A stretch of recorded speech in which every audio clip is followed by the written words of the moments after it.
Bem, pessoal, segue aí a continuação da live 76 no nosso assunto aí dos povos indígenas do Brasil. Dessa feita aqui a gente está falando ainda sobre a conquista das missões, né? Vamos lá. Coisas assim, muito legal. Mas, então, aí eles mandaram, né? Uma equipe 2 anos depois para poder acabar de ver isso aí, porque eles não conseguiram, né? Então eles foram, eles, né, os portugueses, na verdade os espanhóis, porque nessa época a Espanha e Portugal estavam sob a mesma coroa, para acabar com essas missões. Teve morte para dar com pau lá, tá? Mas acabaram, tá? Mas eles mandaram um grupo de portugueses, né? Mais bandeirantes. Bandeirantes eram, né, os terríveis aí, matador, conhecedor da vivência dos índios, e eram matadores, né? Tinha mameluco, tinha um monte de gente lá, mas isso daí ouçam o outro vídeo que vocês vão entender melhor. E os espanhóis, junto com os gaudérios. Os gaudérios eram mais ou menos os bandeirantes, mas lá do lado argentino. Só que eram do Rio Grande do Sul e eram matadores talvez mais terríveis que os bandeirantes, inclusive, né?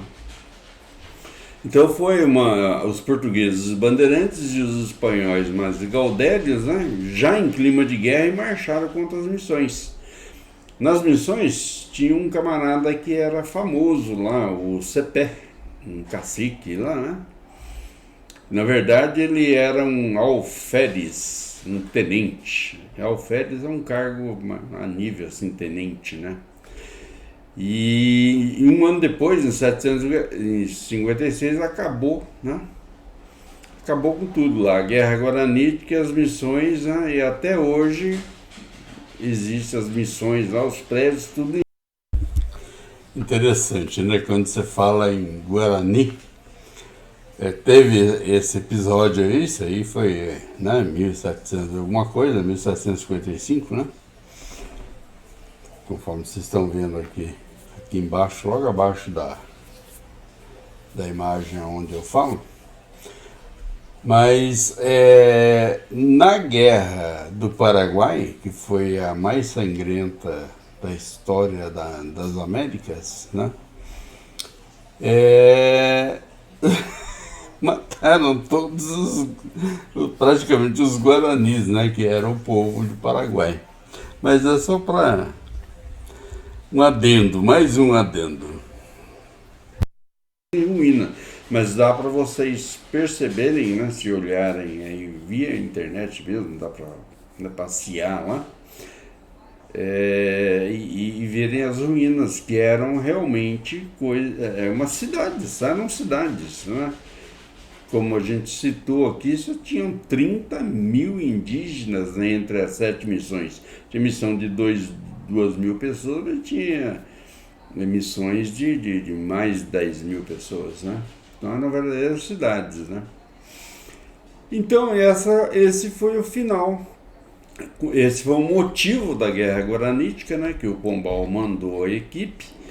Primeiro eles dizimaram essa equipe, aí 2 anos depois, né, em 55, o governo espanhol, né,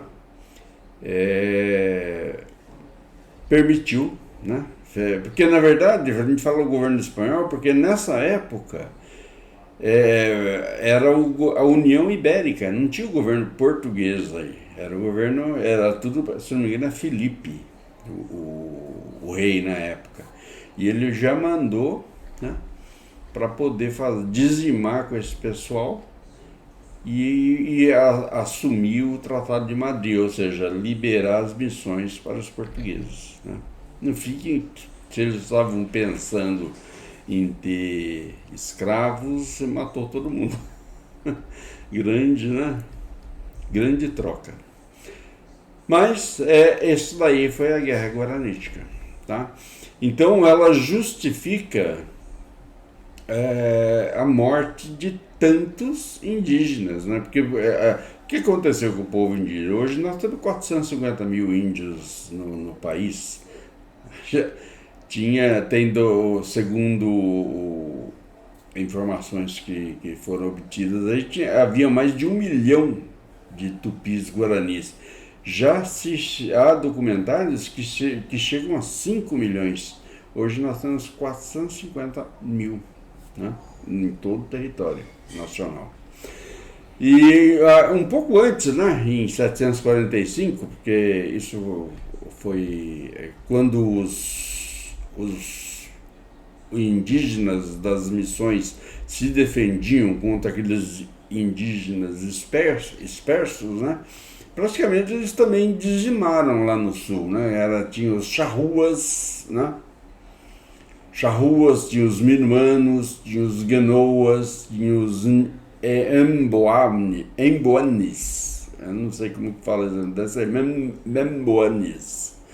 Então, eles foram exterminados pelos próprios povos das missões, né? Porque eles atacavam as missões, como eu havia comentado. Bom, gente, esse era o bate-papo a respeito da Guerra Guaranítica, que foi praticamente uma das maiores dizimações do povo indígena, principalmente os do sul.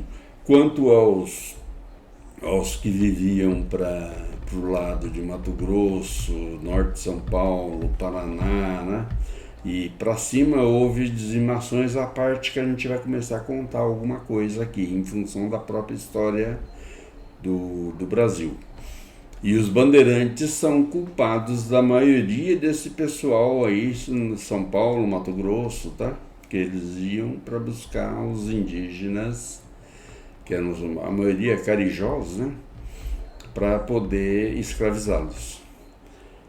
Esse foi todo o início, ou seja, vocês estão vendo que é um ciclo que começou em 530 com João Ramalho e você vê que em 755, né, 200 anos, mais de 200 anos, né, 530, 755, vieram matando todas as nações que existiam no país, os nossos gentil. Né? Tudo isso para domínio e para poder, né?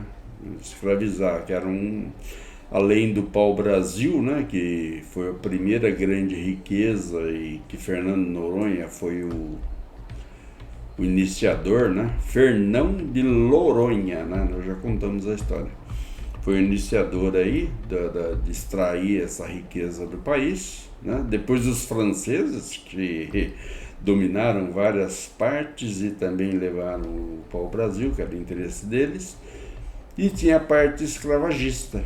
Mas depois dessa excursão, não muito longe, vocês vão ver que vai acabar o ciclo dos bandeirantes. A gente vai contar essa história aqui também. Bem, pessoal, essa aí conclui nosso comentário sobre a Live 76076, né? Essa segunda parte. Só ressaltando mais uma vez, né, que o povo Guarani, né, em 200 anos, acabaram com todos que viviam do lado do Rio Paraná para cá, Rio Paraná e Uruguai, ou seja, em terras do atual Brasil. E depois, na Guerra do Paraguai, acabaram com o restante, que era do Paraguai.